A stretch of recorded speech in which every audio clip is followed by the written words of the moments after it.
روٹی، کپڑا اور مکان مانگ رہا ہے ہر انسان۔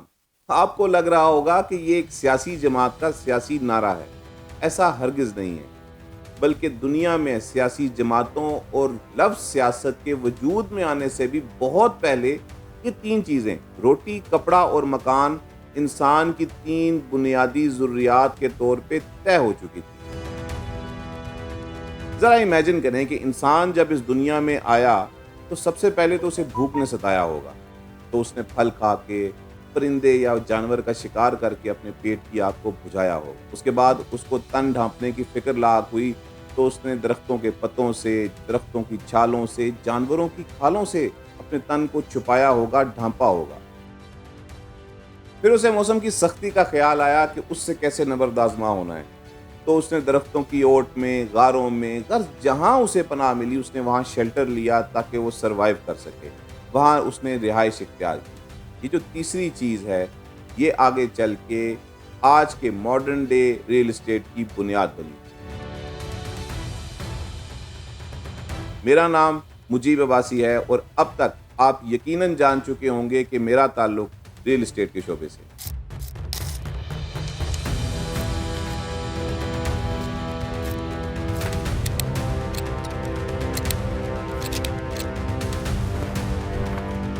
انسان کے ابتدائی دور کی جو کہانی میں نے آپ کو سنائی ہے، یہ بتانے، یہ سمجھانے کے لیے ہے کہ ریل اسٹیٹ کی امپورٹنس انسانی زندگی کے اندر شروع سے تھی اور آخر تک رہے گی۔ پاکستان بڑھتی ہوئی آبادی کے تناسب سے دنیا کا 5واں بڑا ملک۔ بڑھتی ہوئی آبادی کے اپنے مسائل ہوتے ہیں، آئے دن آپ چاند سا بیٹا اور چاند سی بیٹی کی مبارکبادیں دیتے بھی ہیں اور وصول بھی کرتے ہیں۔ یہ جو لوگ آ رہے ہیں، یہ کہاں جائیں گے؟ انہوں نے کہیں تو آباد ہونا ہے۔ ان کو آباد ہونے کے لیے نئے گھر چاہیے، نئے محلے چاہیے، نئے شہر چاہیے۔ صرف ریل اسٹیٹ ہی ایسا پلیٹ فارم ہے جو تمام سہولیات کے ساتھ ایک آرگنائزڈ فارم میں ان سب کو یہ رہائش، یہ نئے گھر، یہ نئے شہر مہیا کر سکتا ہے۔ قیام پاکستان سے لے کے اب تک ریل اسٹیٹ نے پاکستان میں ترقی کی کئی منازل طے کی۔ تقسیم کے وقت صرف لائل پور، جس کا موجودہ نام فیصل آباد ہے، واحد پلانڈ سٹی تھا جو برطانوی دور میں تمام شہریوں کی ضروریات کو مد نظر رکھ کے بنایا گیا تھا۔ اس کے بعد ایک لمبے عرصے تک ایک خلا رہا۔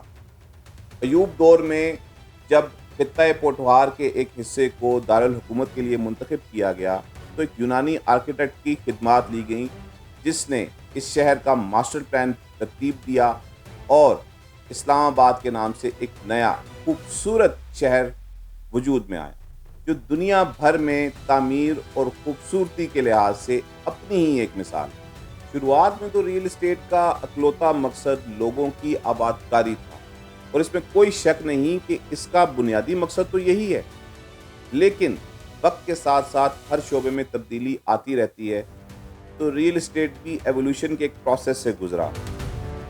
انویسٹرز، سرمایہ کاروں اور باقی لوگوں کی دلچسپی اس شعبے میں کم رسک اور منافع کی زیادہ شرح نے زیادہ بڑھا دی اور اس کو پرکشش بنا دیا۔ اب یہ باقاعدہ ایک انڈسٹری بن چکی ہے۔ پاکستان کے ریل اسٹیٹ کا کاروبار اپنے روایتی طریقہ کار سے آگے بڑھ رہا تھا کہ 1996 میں اس میدان میں ایک نئے کھلاڑی کی انٹری ہوئی جس نے اس سارے کھیل کو بدل کے ہی رکھ دیا۔ ریل اسٹیٹ کی مارکیٹ کو ایک جدت سے روشناس کروایا۔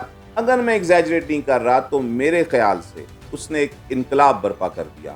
ملک ریاض حسین نے راولپنڈی اسلام آباد میں بحریہ ٹاؤن کی بنیاد رکھی جس کا ماڈرن انفراسٹرکچر، جدید سہولیات اور گیٹڈ کمیونٹی نے اس کی کامیابی کے جھنڈے گاڑ دیے۔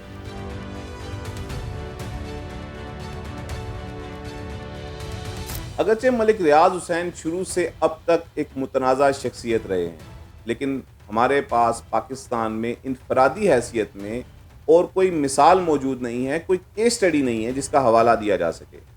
اب چونکہ وہ ایک متنازع شخصیت رہے ہیں تو متنازع شخصیات لائم لائٹ میں بھی زیادہ رہتی ہیں، تو ان کے بیانات پہ بھی میڈیا فوکس زیادہ کرتا ہے۔ ان کا ایک بیان خاصا مشہور ہوا تھا جب ان کے کام کے حوالے سے بات ہوئی تو انہوں نے کہا کہ میرے کام اس لیے نہیں رکتے کیونکہ میں اپنی فائلوں کے نیچے پہیے لگا دیتا ہوں۔ اب بحریہ ٹاؤن نے ریل اسٹیٹ مارکیٹ میں جو ایک بینچ مارک سیٹ کیا اس کو اچیو کرنا باقی سوسائٹیز کے لیے ایک چیلنج تھا۔ راولپنڈی اسلام آباد میں ڈی ایچ اے بحریہ ٹاؤن کا ڈائریکٹ کمپیٹیٹر تھا. ڈی ایچ اے نے نہ صرف وہ بینچ مارک اچیو کیا بلکہ اس میں سبقت بھی لے گیا.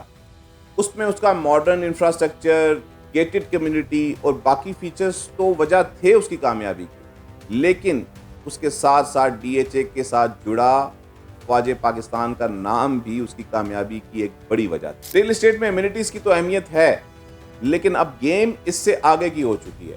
ہاؤسنگ سوسائٹیز اب لینڈ مارک آئیکنز پہ زیادہ فوکس کر رہی ہیں، اور یہ لینڈ مارک آئیکنز ان کی پہچان بنتے جا رہے ہیں، جیسے گولف کورسز، مختلف تھیمز کے ریسٹورنٹس ہیں، ایڈونچر پارکس وغیرہ.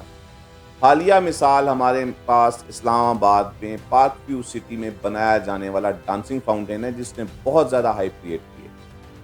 ایسے ہی بلیو ورلڈ سٹی نے دنیا کے بلند ترین ہارس میسکاٹس بنا ڈالے ہیں، جن کی اونچائی 125 فیٹ ہے، اور اس کے ساتھ ساتھ جڑواں شہروں کا پہلا جدید واٹر تھیم پارک بھی زیر تعمیر ہے. ایسے ہی بحریہ ٹاؤن کراچی میں ڈزنی لینڈ کی طرز پہ ایک پارک بنایا گیا ہے، اور اسی طرح کیپٹل سمارٹ سٹی میں ایک ایڈونچر پارک بنایا جا رہا ہے. یہ سب کے سب ٹورسٹ اٹریکشنز ہیں جو لوگوں کو اپنی طرف اٹریکٹ بھی کرتے ہیں اور ایک پہچان بھی بن رہے ہیں سوسائٹی سے. ٹورزم انڈسٹری ہو یا کوئی بھی اور انڈسٹری، سب ریئل اسٹیٹ انڈسٹری پہ ڈیپینڈ کرتی ہے. دنیا کا کوئی کاروبار ریئل اسٹیٹ انڈسٹری کو انوالو کیے بغیر ممکن نہیں. آپ ریئل اسٹیٹ کو نکال نہیں سکتے. آپ کوئی آفس بنائیں، کارخانہ لگائیں، انڈسٹری بنائیں، کوئی دکان بنا لیں، کہاں بنائیں گے؟ مریخ، چاند یا ہوا پہ تو کچھ بن نہیں سکتا، تو اسی زمین پہ بنائیں گے نا. اس کے لیے آپ کو ریئل اسٹیٹ کی ضرورت پڑے گی.